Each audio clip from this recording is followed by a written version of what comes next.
दोस्तों आपका स्वागत है इंडियन इंडस्ट्रियल ट्यूटोरियल में। दोस्तों हम फिर से हाजिर हो गए बहुत सारे वॉकिंग इंटरव्यू बहुत सारे रिक्रूटमेंट लेके। तो यहाँ पर जो वैकेंसी है वो है Madhya Pradesh power generation company limited में, जहाँ पर दोस्तों बहुत सारी वैकेंसीज हैं। यहाँ पे आपको देखने को मिलेगा कि जो है वो डिफरेंट है बहुत सारी। तो यहाँ पे आपको देखने को मिलेगा कि पाली रसायन कनिष्ठ अभियंता मतलब में जूनियर इंजीनियर हो गया। तो यहाँ पे मैकेनिकल के लिए वैकेंसीज़ हैं, आपको देखने को मिल रहा होगा कि 13 वैकेंसी हैं। इलेक्ट्रिकल के लिए वैकेंसी है 5, इलेक्ट्रॉनिक के लिए वैकेंसी है दोस्तों 3, और यहाँ पे सिविल के लिए 6 वैकेंसी हैं। मैकेनिकल जहाँ पे असिस्टेंट जो है इंजीनियर के लिए वैकेंसी है, जहाँ मैकेनिकल के लिए 83, इलेक्ट्रिकल के लिए 56, और आप देखोगे फार्मासिस्ट के लिए 8, और यहाँ पे आप देखोगे नेक्स्ट स्टाफ नर्स के लिए 14। इस तरीके से 191 वैकेंसी है, मतलब जो अच्छी खासी वैकेंसी जब का जॉब कोड दिया है आपको देखने को मिलेगा। तो यहाँ पर जॉब कोड सब दिए गए हैं, तो आप इन्हें अच्छे से देख लें सो दैट दिक्कत ना हो। आगे फॉर्म भरोगे तो वहाँ पे आपको सारी चीज़ें मतलब याद रखनी पड़ेंगी और उस हिसाब से फॉर्म को फिल करना रहेगा, ये ध्यान रखना है। नेक्स्ट आगे चलें तो अभी बहुत सारी चीज़ें दी गई हैं आपको कि भैया सीधी भर्ती तो किस तरीके से है। तो यहाँ पर परिशिष्ट ये दिया है, उसके हिसाब से जो भी शर्तें हैं वो लागू होंगी। सिलेक्शन की तरीका वो है कंप्यूटर बेस्ड टेस्ट है, उस बेस पे मेनली आपका जो है सिलेक्शन है। बाकी की जो भी दस्तावेज जो भी छोटी मोटी प्रक्रिया रहेगी वो रहेगी, ठीक है। तो आवेदन जो शुल्क है वो यहाँ पर बताया गया है कि यहाँ रिजर्व के लिए 1200, SC के लिए 600, बाकी अदर कैटेगरी के लिए शायद जो भी है 600 ही है। तो इस तरीके से बताया गया है, ऐसे आपको पढ़ लेना है और उस हिसाब से जो करना है। आवेदन करें तो कहाँ पे करें, mppgcl.mp.gov.in पे जाना रहेगा और वहाँ जाके इस फॉर्म को फिल करना रहेगा। साथ ही साथ ये सारे डॉक्यूमेंट जो यहाँ पे दिए गए हैं ये सब डॉक्यूमेंट आपको इकट्ठा कर लेने रहेंगे और वो फिल करते समय ये करना रहेगा सारा प्रक्रिया।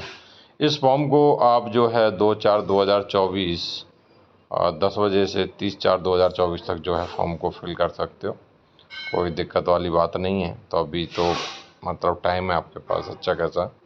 तो ये सारी जो इन्फॉर्मेशन दी गई है ना आपको पढ़ लेना है। साथ ही साथ यहाँ पर बताया गया है कि जो रसायन है, जो पाली रसायन मतलब पॉली केमिकल्स के लिए जो वैकेंसी है उसके लिए यहाँ पे क्या क्वालिफ़िकेशंस हैं, योग्यता क्या मांगी गई है वो बताया गया है, ठीक है। तो यहाँ बोला गया है कि AICTE और UGC से अप्रूव इंस्टीट्यूट, आपके पास BSc केमिस्ट्री से है चलेगा, ठीक है।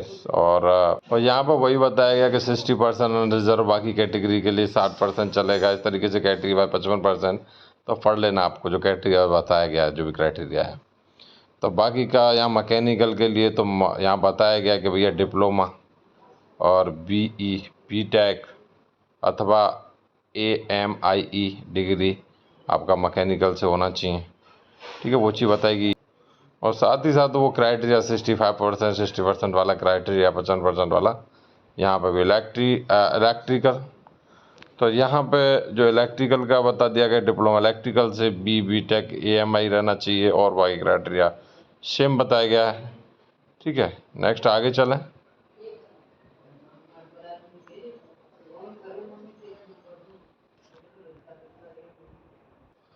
तो यहाँ पे इलेक्ट्रॉनिक्स के लिए भी बताया गया है, तो वैसा यहाँ पे इलेक्ट्रॉनिक्स से होना चाहिए।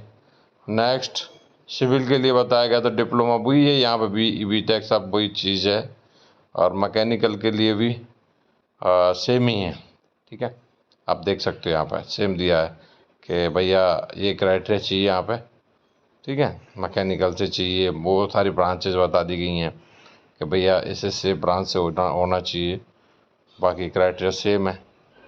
इलेक्ट्रिकल तो ये जो असिस्टेंट है उसके लिए दोस्तों यहाँ बताया गया है कि 10वीं और ITI मतलब मशीनिस्ट, ये सब ब्रांचेस ऐसे यहाँ पे वही चीज़ बताई गई है। नेक्स्ट आगे चलें तो यहाँ पर फार्मास्ट के लिए क्या बताया 10+2, ठीक है। और तथा जो मतलब यहाँ पे फार्मेसी वो होना चाहिए, और डिप्लोमा भी चलेगा, डिग्री भी चलेगा, तो है तो आपके पास यहाँ पर कर सकते हैं। स्टाफ नर्स 10+2, और यहाँ पर वही बताया गया है, ठीक है। और साथ ही सारी चीज़ें बता दी गई हैं। नेक्स्ट आगे बढ़े तो एज क्राइटेरिया बताया गया है कि भैया जो पद कोड 1 है उसके लिए 21 ईयर, बाकी के सभी के लिए 18 ईयर लागू होगा एज लिमिट। बाकी छूट दी गई है एज पे, तो ये एज की छूट जो दी गई वो आपको खुद से पढ़ना है, ठीक है। वो मैं टाइम ख़राब नहीं करूँगा, ठीक है। आरक्षण की सारी चीज़ें ये आपको खुद को पढ़ना है। नोटिफिकेशन वेबसाइट पर मिल जाएगा, उधर जाके डाउनलोड करके अच्छे से पढ़ लेना है और इसे फिल करना है बाद में, ठीक है। ये सारी चीज़ें, सारी इन्फॉर्मेशन आपको खुद से पढ़ लेनी। चयन की प्रक्रिया क्या है ऑलरेडी बता चुका हूँ, कंप्यूटर बेस्ड टेस्ट होगा भैया, किस तरीके से रहेगा ये सारी चीज़ें यहाँ पर बताई गई, अच्छा विस्तार से बताई गई हैं। चयन की प्रक्रिया ये सब यहाँ पर विस्तार से बताया गया है। तो ये प्रशिक्षण की अवधि क्या रहेगी वो चीज़ बताएगी, क्या ड्यूरेशन रहेगी, टाइम ड्यूरेशन, तो वो चीज़ बता दी गई है, वो आपको पढ़ लेना, ठीक है। अलग अलग के लिए अलग अलग है, तो आपको पढ़ लेना है। और मेरे को पे स्केल क्या रहेगा वो बता दिया गया है, तो आप देख सकते हो इधर, ठीक है। तो ये सारी चीज़ें आपको यहाँ पे बता दी गई हैं, तो दिक्कत वाली बात नहीं है। फिर भी कोई दिक्कत आती है तो आप ज़रूर हमें कमेंट में पूछ सकते हो, कोई भी दिक्कत है तो कमेंट में बोल देना, और मैं आपको ज़रूर, हो सकता है वीडियो के माध्यम से, हो सकता है आपको कमेंट के माध्यम से, जैसा भी होगा मैं आपको ज़रूर सूचित करूँगा। तो दोस्तों इस नोटिफिकेशन में इतना ही। नया नोटिफिकेशन फिर से लाएंगे, तब तक के लिए चैनल को सब्सक्राइब कर लें, बेल आइकन प्रेस करके ऑल सेलेक्ट कर लें। जय हिंद, जय भारत। मिलते हैं नेक्स्ट नोटिफिकेशन के साथ।